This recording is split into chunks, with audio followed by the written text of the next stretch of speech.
Take this further now with the Pan-African Capital Holdings Chief Executive, Dr. Iraj Abedian. A very good evening to you, Doctor. Good to have you back on News at Prime. So the Minister says that what's happened with this currency manipulation was basically an attempt at collapsing the economy and the government. Is she right in that assessment?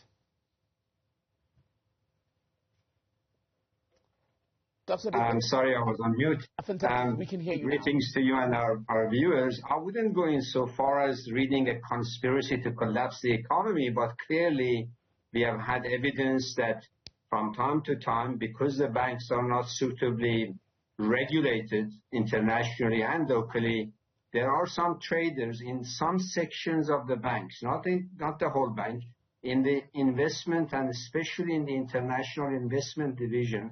Those who are in charge of investing in foreign currency, in derivatives and all kinds of structured instruments, they take their chances and they collude. They make a lot of money very quickly.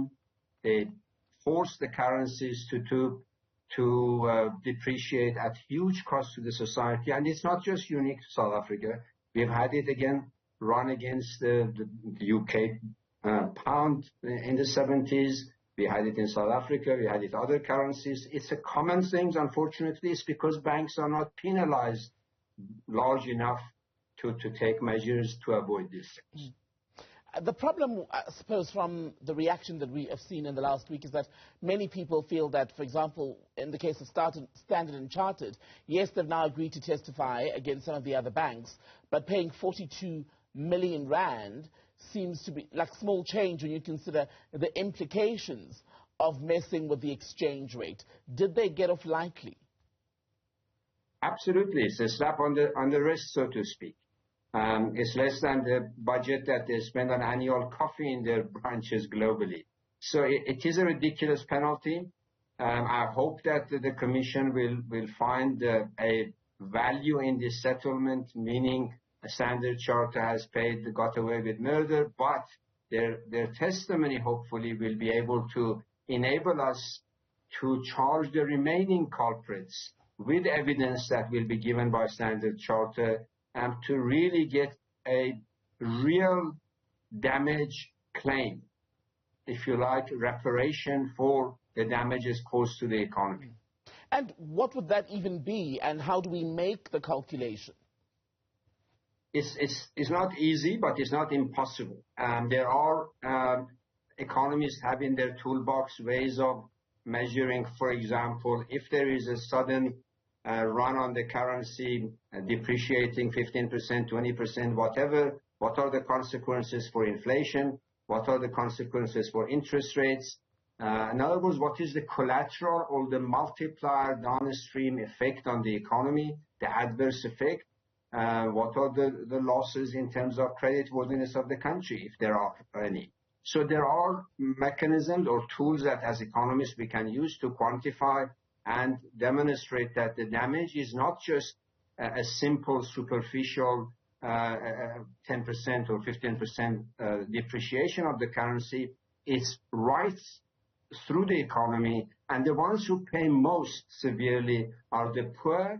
And interesting enough, those investment companies who have, let's say, brought $100 in the country and within a few days their currency is not, their rand value is not as much in dollars.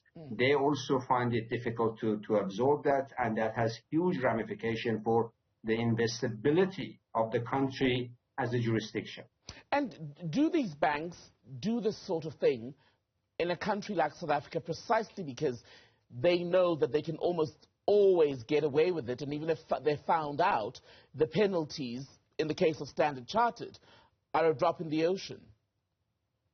That only depends on what penalties they get away with it and how far we take this. But also they know that our systems is so weak, and our capacity to get complex forensic investigation in the face of globally integrated financial markets that requires expertise, not just in banking and investment banking more specifically, but also expertise in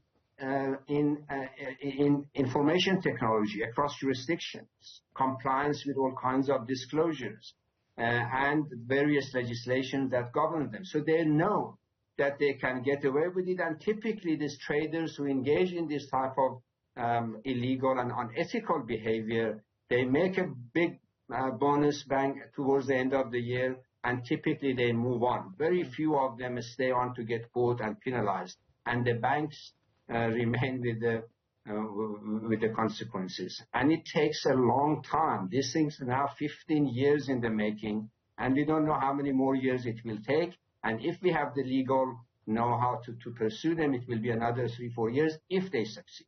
Is it not time then to start sending people to jail for this sort of thing? I think globally, increasingly, it's quite clear that there need to be regulatory framework, a new regulatory framework, not only making those traders responsible, but the bank as a whole responsible. Directors of the banks who are sitting, not paying sufficient attention to the monitoring of such behavior, knowing that these things could and can happen and does happen. So I think the regulatory environment needs a total revamp, bring it up to the 21st century, to the digital age, with appropriate compensation for countries who become the victim of such currency manipulations. Dr. Iraj Abedian, good to speak to you. Thank you so much for your time tonight.